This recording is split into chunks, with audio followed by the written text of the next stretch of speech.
Shalom, selamat pagi saudara-saudaraku yang terkasih di dalam Tuhan Yesus Kristus. Pagi hari ini kita belajar tentang untuk menjaga hati kita. Saudara-saudaraku, kenapa kita harus menjaga hati kita? Sebab jika kita tidak bisa menjaga hati kita akan menerima hal-hal yang positif dan negatif dari luar. Kalau hal-hal yang positif kita bersyukur sebab bisa membangun kepribadian kita dengan lebih baik. Tetapi jika hati kita menerima hal-hal yang negatif, bagaimana? Ya, orang tersebut mempunyai hati yang negatif. Dan kalau lama-kelamaan dibiarkan, maka orang tersebut mempunyai hati yang pahit. Dan dampaknya di dalam kehidupan ini, dunia terasa pahit. Tidak ada sukacita, kemanisan hidup, hal-hal yang indah, apalagi kebahagiaan. Dan ingat, di dalam firman Tuhan, bahwa hati yang pahit membawa orang tidak mendapat bagian, bahkan masuk ke dalam kerajaan Allah. Kita buka di dalam Ibrani 12 ayat 15. Janganlah supaya ada seorang pun menjauhkan diri dari kasih karunia Allah, agar jangan tumbuh akar pahit yang menimbulkan kerusuhan dan yang mencemarkan banyak orang. Kata pahit di dalam bahasa Yunani tikria, yang berarti tajam atau menusuk, berbau tajam, tidak menyenangkan atau beracun. Kepahitan sebenarnya merujuk kepada keadaan mental atau emosional yang menggerogoti atau merusak diri sendiri, menusuk dan melukai orang-orang di sekitarnya. Biasanya kepahitan didapat dari orang yang berduka sangat dalam, kecewa, atau mengalami kondisi di mana pikirannya diracuni. Orang yang membiarkan dirinya dikuasai oleh akar pahit, ia akan cenderung satu, tidak ada sukacita di dalam hidupnya. Saat dikuasai oleh akar kepahitan, maka hatinya akan dipenuhi dengan kebencian. Hatinya akan menjadi sulit untuk mengampuni, bahkan sulit untuk bersukacita. Apa yang ada di dalam hidupnya selalu kepahitan. Wajahnya tidak ada sukacita. Sikap dan bicaranya selalu mengeluarkan hal-hal yang pahit di dalam hidupnya. Kedua, mempunyai pikiran negatif. Seseorang yang menyimpan akar kepahitan, yaitu mereka cenderung sering menyakiti hati sesamanya dan selalu memiliki pikiran yang negatif. Orang yang memiliki akar kepahitan cenderung menjadi masalah bagi sesamanya karena menganggap semua orang mempunyai pikiran yang negatif. Ketiga, membahayakan diri sendiri. Secara kesehatan, akar kepahitan pun dapat membahayakan diri sendiri karena dapat menimbulkan penyakit. Beberapa orang ada yang sakit sebab mereka tidak dapat mengampuni dan menyimpan dendam. Kita melihat dan mendengar berapa banyak wanita yang meninggal karena penyakit kanker, baik kanker rahim atau payudara karena bermasalah dengan pasangan hidupnya.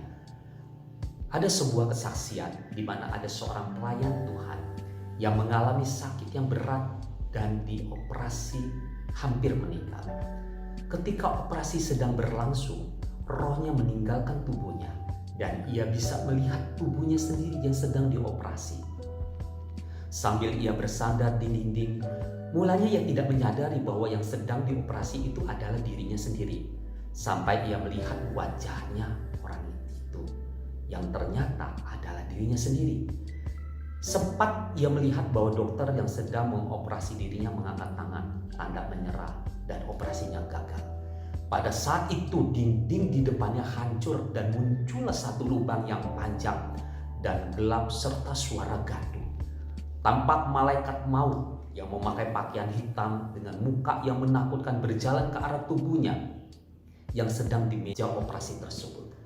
Lalu dia berteriak, "Tuhan Yesus tolong, Tuhan Yesus tolong." Pada waktu dia berteriak-teriak seperti itu, antara dia dan malaikat maut itu ada seorang yang berpakaian putih. Kemudian setelah dia sadar, sudah 3 hari koma dan berada di ruang ICU. Dia juga tahu bahwa akhirnya operasinya berhasil. Setelah kejadian itu dia bertanya, "Tuhan Yesus, saya ini kan pelayan-Mu Tuhan. Seharusnya yang menjemput saya pada waktu itu adalah malaikat terang. Kenapa ini malaikat maut dari lubang yang begitu dalam?" Lalu Tuhan Yesus menjawab, dari Matius 7 ayat 21-23. "Bukan setiap orang yang berseru kepadaku Tuhan, Tuhan akan masuk ke dalam kerajaan surga, melainkan dia yang melakukan kehendak Bapakku yang di sorga. Pada hari terakhir, banyak orang akan berseru kepadaku, Tuhan, Tuhan, bukankah kami bernubuat demi namamu, dan mengusir setan demi namamu, dan mengadakan banyak mujizat demi namamu juga? Pada waktu itulah aku akan berterus terang kepada mereka dan berkata, aku tidak pernah mengenal kamu, nyala daripadaku kamu sekalian pembuat kejahatan. Dia bertanya lagi kepada Tuhan, Tuhan, saya ini salah apa? Dan Tuhan menjawab melalui Amsal 4 ayat 23. Jagalah hatimu dengan segala kewaspadaan, karena dari situlah terpancar kehidupan. Dia mulai mengoreksi diri dan dia diingatkan bahwa dia mempunyai kepahitan hati kepada adiknya sendiri.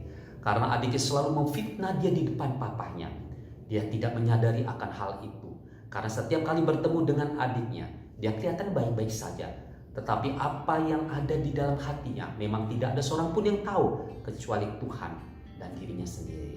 Bahkan kadang-kadang dia sendiri pun tidak merasakannya. Begitu dia diingatkan, dia menangis dan bertobat. Dia datang kepada adiknya dan minta ampun serta menyelesaikannya.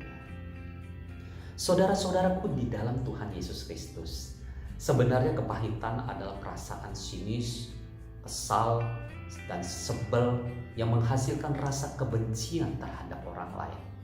Di dalam kitab Efesus pasal 4 ayat 31, Alkitab mengajarkan kepada kita supaya kita membuang segala kepahitan, kegeraman, kemarahan, pertikaian, dan fitnah. Demikian pula segala kejahatan. Kemudian di dalam ayat 32 kita diberitahu cara menang melawan kepahitan dengan berperilaku ramah seorang terhadap yang lain, penuh kasih mesra dan saling mengampuni, sebagaimana Allah di dalam Kristus telah mengampuni kamu. Bahaya utama bagi orang yang kepahitan adalah bahwa rohnya menolak untuk didamaikan.